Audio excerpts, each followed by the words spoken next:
राजखान्थि बर'फोरा राजखान्थि होनबा जोबोर मोजां मोनो नङा होमबा आथिखालाव बर' मानसिफोरा राजखान्थियाव जोबोर टेलेन्टेड जाबाय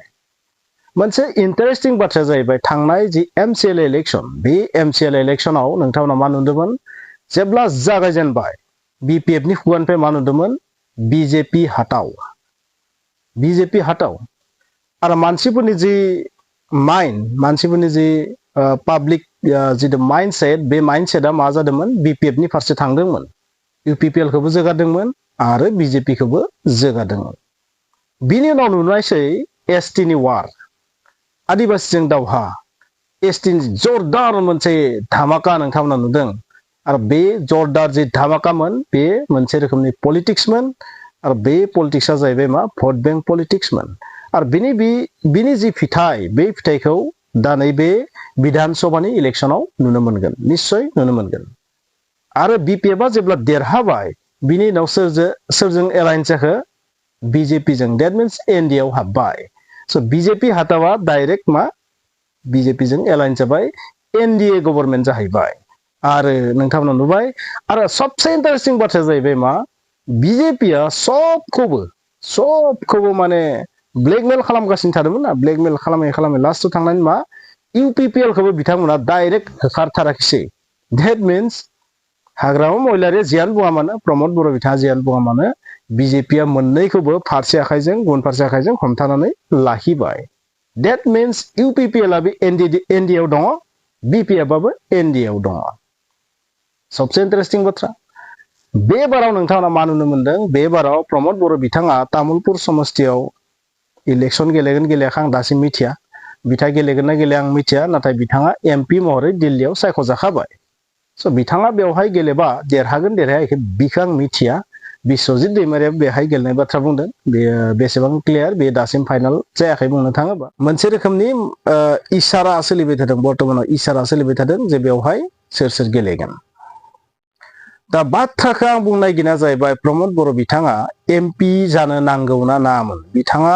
BTC आवनो थानानै बरलेण्डआवनो थानानै बर' रायजो राजानि बा BTC बासिनि बा BTR गोजोन गोरोबथानि खामानि मावनांगौना मावनाङामोन बिथाङा दिल्लीयाव थाङोबा बेबायदि खामानि मावनो हानाय नङा नामा बेबायदि गोबां कुइसन एराइज जादों स' ओरैबो बुंदों जे बिथाङा दिल्लीयाव थांनानै थाहैसिगोन गावनि जि स्टेटास बेखौथ' बिथाङा थिग थाकै लाखिबाय नाथाय UPPL पार्टिया डेस्ट्रय जालांसिगोन बेबायदि मोनसे मानसिफोरा बुंलायसोदों बबेखानि जेब्ला MCL इलेक्शन जादोंमोन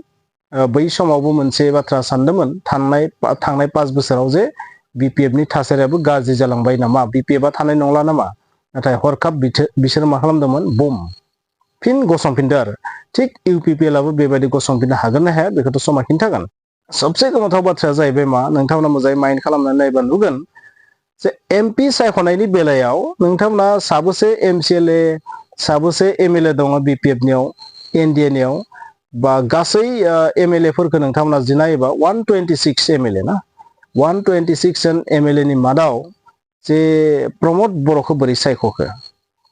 ओरैहायथ' BPF निफ्रायसो सासेसो मोननांगौमोन नाथाय BPF निफ्राय मोनाखिसै प्रमद बर'सो मोनहैबाय बेबो साननो गोनां जादों स' आसामाव मा रोखोमनि पलिटिक्स सोलिबाय थादों होनबा जोबोर कनफिउजन टाइपनि पलिटिक्स सोलिबाय थादों माने हिमन्त बिश्व शर्मानि जि ब्रेन बे ब्रेना एकदम सुपार नेचारेल हिसाबै खारबाय थादों आरो बेखौ रावबो बुजिनो हायाखै आरो बेखौ जों बुजिनांगोन बुंनांगोन स' प्रमद बर' बिथाङा MP बोरै जानो मोनखो बे आसरित धरननि मोनसे बाथ्रा आरो ओरैनोथ' बिथाङा जेननांगौमोन बिथाङा देरहानायनि जाहोना मा दैट मीन्स NDA आ बा BJP आ दाबो बिथांजों सापर्ट दङ बेखौ जों बुंनो हायो आरो स' नोंथाङा साननानै नायदो बिथाङा बोरै एसेबां भट मोननानै देरहाखो आसरित स' जियानो जाया मानो प्रमद बर' बिथाङा MP जानानै BTC नि खामानि मावनो हायि बेबायदि जानाय नङा बा BTR गोरोबथानि खामानि मावनो हायि जेबो जानाय नङा बैहायथ' बिथाङा मोजांसिनसो जासिगोन बेवहाय थानानै बिथाङा MCLA जानानै मा खामानि मावगौमोन बिथाङा जुदि MLA जायोबाबो बै इलेक्शन देरहानानै MLA जायोबा बै MLA सिटआव थानानै आंनि बादिबा जेबो लाब जानाय नङा होननानै आं सानो बांद्राय बिसेस लाब जानाय नङा बेखौ नुदों आरो MCLA जानानैथ' बिथाङा जेबो मावखानो हाया बिथाङा MCLA जाना थाना लाबानो गैखायामोन आंनि बादिबा दै बिथाङा दिल्लीयाव थानानै डाइरेक्ट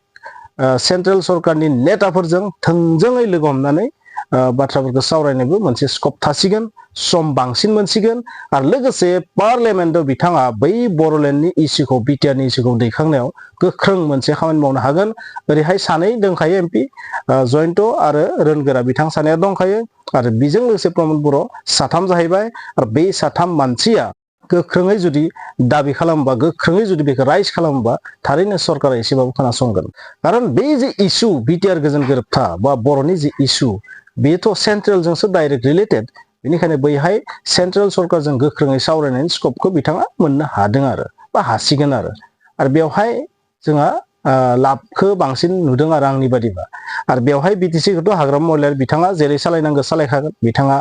आगोल 17 बोसोराव जेरै सालायदों बेबायदिनो सालायलांखागोन बिथाङा बेवहाय बांद्राय बुंनो गोनां गैया आरो गोरोबथानि खामानिखौ ओरैनोबो हाग्रामा महिलारिया मावखाया बिथाङा जेबो बेखौ गुरुत्व होखानाय नङा जों बेखौ बुंनो हायो स' बिथाङा बिटिआरखौ बिटिसिखौ आरामसे खुंलांगोन बेयाव जेबो XYZ जेबो गैया बेवहाय जेबो बुंनांगौ गैया नाथाय जोंनि सावरायनांगौआ दिल्लीयाव बेनिखायनो जेसेबां हायो एमपि थांनाया जोंनि थाखाय प्लास पइन्ट आं बेबायदिबो बुंगोन आरो स' नोंथांमोननि साननाया मा बुं नोंथांमोननि बादिब्ला बिथाङा दिल्लीयाव थांनांगोन ना थांनाङामोन आंनि बादिबा थांनाया मोजांसो जादों बेबायदि बुंनो नागिरो आरो बेवहाय जुदि जेबोखौनो मावनो हायाबा दिल्लीयाव थांना मावनो ट्राइ खालाम भारत सरकारजों डाइरेक्ट फेस टु फेस मोगा मोगि सावरायनो स्कप मोनगोन बे सबसे प्लास पइन्ट सबसे मोजांसिन सुबिदा गोनां जोंनि बर' हारिनि थाखाय बिटिआरनि थाखाय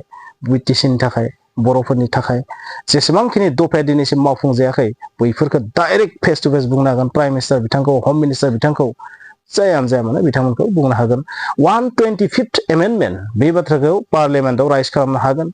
125th एमेन्डमेन्ट आरो बिनि अनगायै एनडिए बिल समस्या जेसेबां जि दङ बैफोरखौ डाइरेक्ट थोंजों बेहाय सावरायनो हागोन स' बाथ्राया जाहैबाय मा आंनि बादिब्ला बिपिएफनि थाखायथ' प्लास पइन्टसो जादों दा प्रमद बर' बिथाङा दिल्लीयाव थांना थाहैसिगोन स' तामुलपुरा प्राय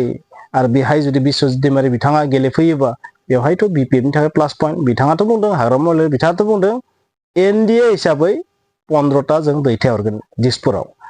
4 बिजेपि 11टाया बिपिएफनि बेबायदि ओंखारबाय थादों निउसआ नाथाय फाइनाल नङा फाइनाल निउस नङा बेयो बिसोरो 11टासो मोनगोन आरो 4या बिजेपि इउपिपिएलआ मोनबेसे समस्थियाव गेलेगोन बेखौबो मिथिथ'वा स' सिं सिं इउपिपिएल बिजेपि मा मोनबाय थादों बेखौ मिथिया बिपिएफ आरो बिजेपि बा एनडिए आरो बिपिएफ बिसोरनि गेजेराव जि मोननाय बेखौथ' एसे एसे नुबाय थादों नाथाय इउपिपिएलनि सिङाव मा मोनबाय थादों बेखौ बांद्राय मिथियाखै स' दा जों नुबाय थानाया जाहैबाय बे जि इलेक्सन बिधानसभा इलेक्सन बे बिधानसभा इलेक्सनाव जोंनि एबसुनि आफादगिरि बिथाङाबो फैनायनि मोनसे लामाखौ नागिरदों आरो फैनायनि मोनसे लामाखौ नागिरदों स' बिथांनि फारसेबो गोबां मानसिया सापर्टखौ दिन्थिनाय नुनो मोन्दों अदालगुरि डिस्ट्रिक्टथिं आरो फैगोन ना फैया बेयो दासिम क्लियार नङा नाथाय बिथाङा इंगितखौथ' होदों बिथाङाबो राजखान्थियाव फैनायनि लामायाव गबिन्द बसुमतारी बिथाङाथ' सारेन्डार खालामनाय बायदि जाहैबाय बे इलेक्सननिफ्राय साइडलाइन जानायनि मोनसे लामाखौ जों नुहुरदों आरो दिपेन बर'नि एन्ट्रि जानायखौ जों नुनो हमदों